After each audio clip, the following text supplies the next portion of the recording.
Friends, कैसे हो आप सब। बहुत टाइम हो गया मेरा वीडियो अपलोड्स नहीं किए हैं क्योंकि हम थोड़ा काम में बिजी थी। आज हम लोग करने जा रहे हैं एक्सरसाइज 6.2। क्या करने जा रहे हैं? एक्सरसाइज 6.2। 6.2 में यूज़ होने वाली फॉर्मूलाज मैंने आप लोगों को सिखाई हुई है। 6.1 भी अपलोड किया गया है। क्लियर।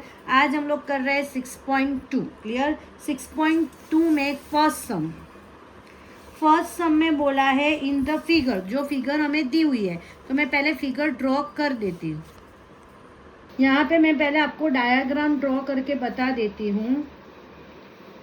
ये मैंने डायग्राम ड्रॉ की है।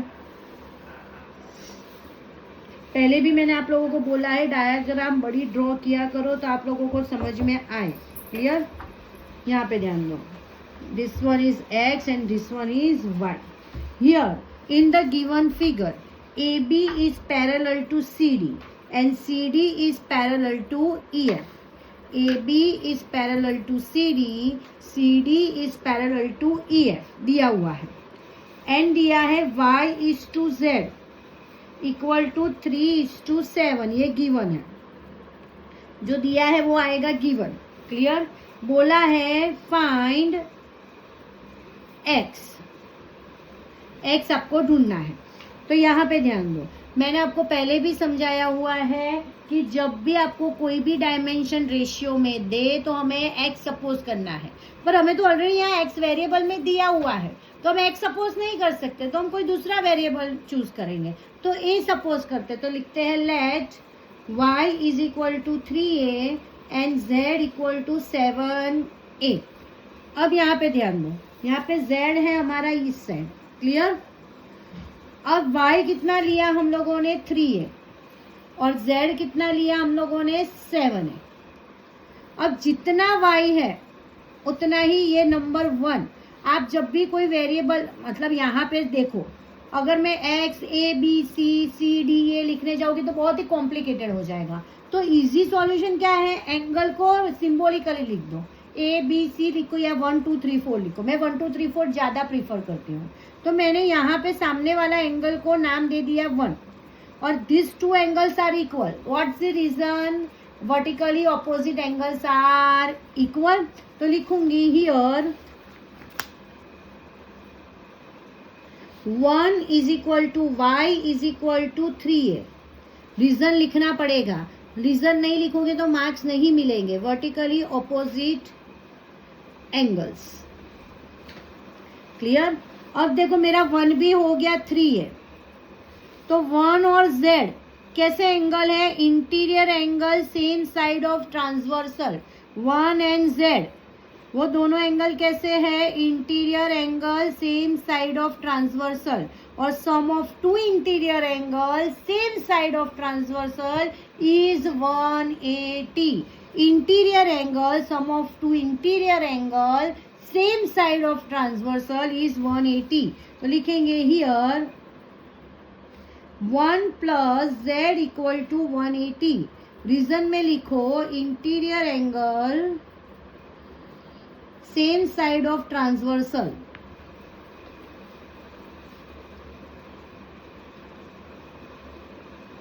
तो 1 कितना है हमारा? 3 है। z मेरा कितना है? 7 है, equal to 180। 7 plus 3 10, a is equal to 180। Therefore a is equal to 180 upon 10। 0 0 cut. Therefore a is equal to 18। a मिला। a हम लोग y और z दोनों में रिप्लेस करेंगे तो हमें y और z की वैल्यू मिल जाएगी। Therefore y is equal to 3a। That means 3 into 18, 18 3 जा 54। z is equal to 7a, then 7 into 18 कितना आएगा? 126। 18 का टेबल आना चाहिए। y is equal to 3a, जिसमें एक ही जगह पे मैंने लिखा 18, 18 3 जा 54। z is equal to 7a, 7 into 18, 18 7 जा 126। तो इससे मुझे y और z मिल गया, पर मुझे तो ढूंढना है x। तो यहाँ पे ध्यान दो, जैसे हमने 1 और z का लिया interior angle same side of transversal, as well as हमें इसको भी ले सकते हैं x और y। यहाँ पे अलग अलग प्रॉपर्टी से सम होता है। कई लोग दूसरी प्रॉपर्टी भी अप्लाई करते हैं, ये कॉरस्पॉन्डिंग एंगल वाली। आप लोग अपने हिसाब से प्रॉपर्टी अप्लाई कर सकते हो, पर सही प्रॉपर्टी अप्लाई करनी है। क्लियर? अब मैं x और y के लिए भी ले सकती हूँ, sum of two interior angle same side of transversal is 180। तो लिखेंगे also x plus y is equal to 180, therefore x plus 54 is equal to 180, therefore x equal to 180 minus 54। अब 180 में से मैं 54 को सब्ट्रैक्ट करती हूँ, कितना बचेगा? 126, x equal to 126 value. Clear? मिल गया हमें x। चलो सेकंड सम कर लेते हैं। Second, clear? सेकंड सम में भी आपको डायग्राम ड्रॉ करनी पड़ेगी पहले। सेकंड सम में मैं पहले डायग्राम ड्रॉ कर लेती हूँ। मैं डायग्राम ऑलवेज बहुत बड़ी ड्रॉ करती हूँ।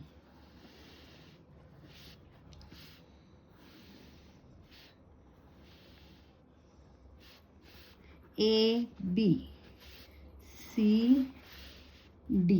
क्लियर? यहाँ पे G है, यहाँ पे F है, यहाँ पे E है और ये 90 डिग्री दिखाया। AB is parallel to CD। क्या बोला है? AB is parallel to CD। EF is perpendicular to CD। तो मैं ये परपेंडिकुलर दिखा दिया मैंने, बराबर। दूसरा GED मतलब पूरा एंगल कितना दिया है? 126 डिग्री। GED कितना दिया है? 126, बराबर। ये दी हुई चीज है, हमें फाइंड क्या करना है? Find angle AGE, find AGE, GEF, FGE। यहाँ पे ध्यान दो, AGE। तो AGE क्या है? ये है। अब सुनो, अब AB is parallel to CD, AB is parallel to CD। तो बट नेचुरली GE क्या हुआ? मैं यहाँ ड्रॉ करके बताती हूँ। अगर AB is parallel to CD है तो GE क्या हुआ? ट्रांसवर्सल हुआ। GE is a transversal.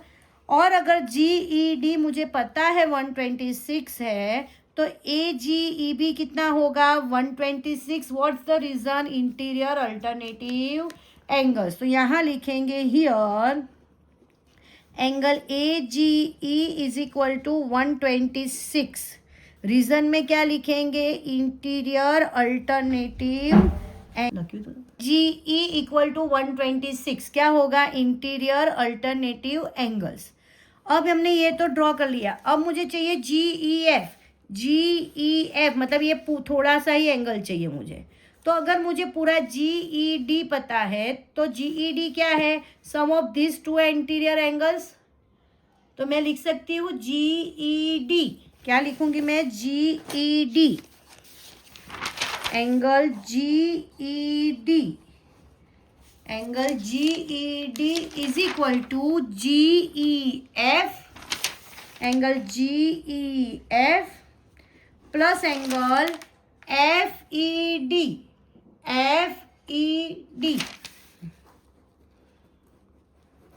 GED मेरा पूरा है 126 डिग्री।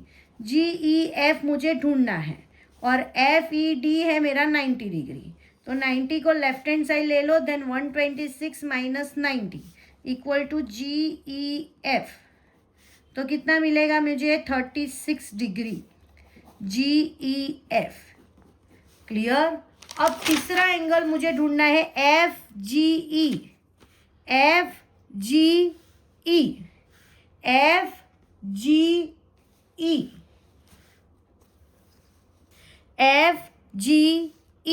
तो FGE देखो, ये अगर मुझे ये पता है तो ये कैसा है? लीनियर पेयर बना रहा है। तो मैं ऐसा लिख सकती हूँ angle AGE plus angle FGE। F G E equal to 180 degree, जिसमें ए जी ई मेरे पास है, हमने ढूंढा पहले ही, ए जी ई कितना है मेरे पास 126, तो क्या लिखूंगी 126 degree plus F G E equal to 180 degree. Therefore angle FGE equal to 180 minus 126. Therefore FGE equal to 180 minus 126. How much remaining? 54 degree. Clear? मिल गए हमें तीनों के तीनों एंगल। पहले में क्या था, ए जी ई ढूंढना था, तो इंटीरियर अल्टरनेटिव एंगल की प्रॉपर्टी ली। दूसरे में जी ई एफ ढूंढना था, तो ये पूरा एंगल है is a sum of two interior angles, वो करके उसमें से मैंने ये ढूंढ लिया। अब बारी थी एफ जी ई ढूंढने की, तो मैंने उसमें लीनियर पेयर वाली प्रॉपर्टी अप्लाई की है। अब थर्ड नंबर का सम, थर्ड नंबर की भी मैं डायग्राम ड्रॉ कर लेती हूँ। डायग्राम अच्छी तरीके से पेंसिल से ड्रॉ करो, भले मैं पेन से कर रही हूँ, आपको दिखाई दे इसीलिए मैं पेन से कर रही हूँ। इसके बाद हम लोग एक ग्राफ वाला चैप्टर सीखेंगे, बराबर है, जिसमें बार ग्राफ, हिस्टोग्राफ और फ्रीक्वेंसी पॉलीगॉन ग्राफ आएगा। क्लियर? तो उसमें मैं पेंसिल यूज करूंगी, पर डार्क वाली, क्योंकि वीडियो में दिखना भी तो चाहिए ना, पर आपको तो पेंसिल का ही यूज करना है डायग्राम के लिए। यहाँ पे बोला है in the given figure P Q is parallel to S T, तो पी क्यू एक्सटेंड करो, P Q is parallel to S T, P Q is parallel to S T, P Q is parallel to S T, जिसमें P Q R 110 दिया है, R S T 130 दिया है। आपको ढूंढना है Q R S, Q R S ये ढूंढना है आपको, क्यू आर एस। अब यहाँ पे ध्यान देना वरना ये सब नहीं आएगा। अब यहाँ पे आपको एक हिंट दी है टेक्स्ट बुक में कि line parallel to S T. अब एस टी से पैरेलल लाइन मैं ड्रॉ कर रही हूँ जो आर में से पास हो रही है, जिनको मैं नाम दे देती हूँ एल। तो लिखेंगे draw line L passing through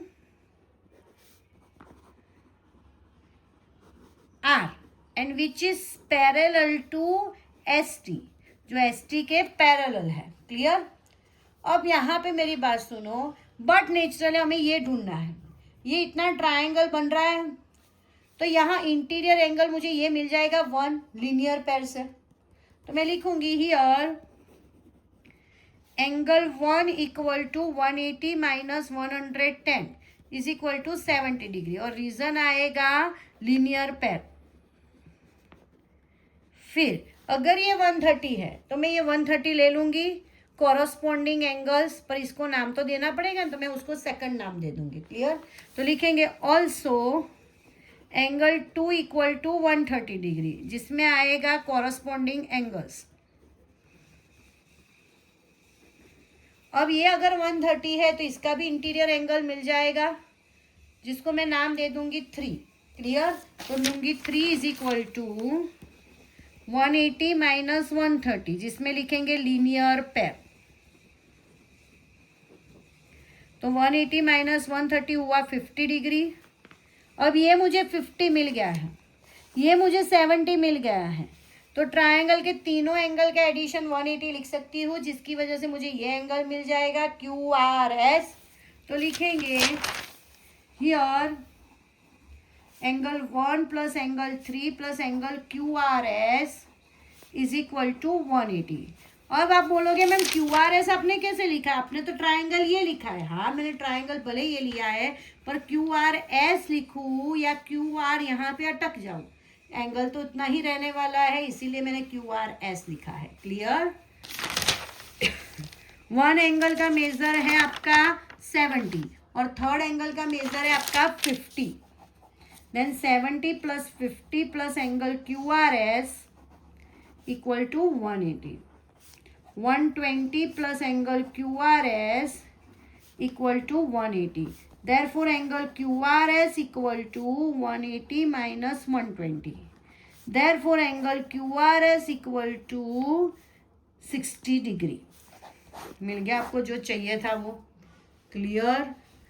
fourth और फिफ्थ नंबर का क्वेश्चन आपको दूसरे वीडियोस में मिलेगा, क्योंकि एक ही वीडियो में सारे क्वेश्चन करने जाएंगे तो बहुत ही लंबा वीडियो हो जाता है। क्लियर। और अगर आपको ये वीडियो किसी भी तरह हेल्पफुल हुआ हो तो please like, share and subscribe my channel. Thank you very much.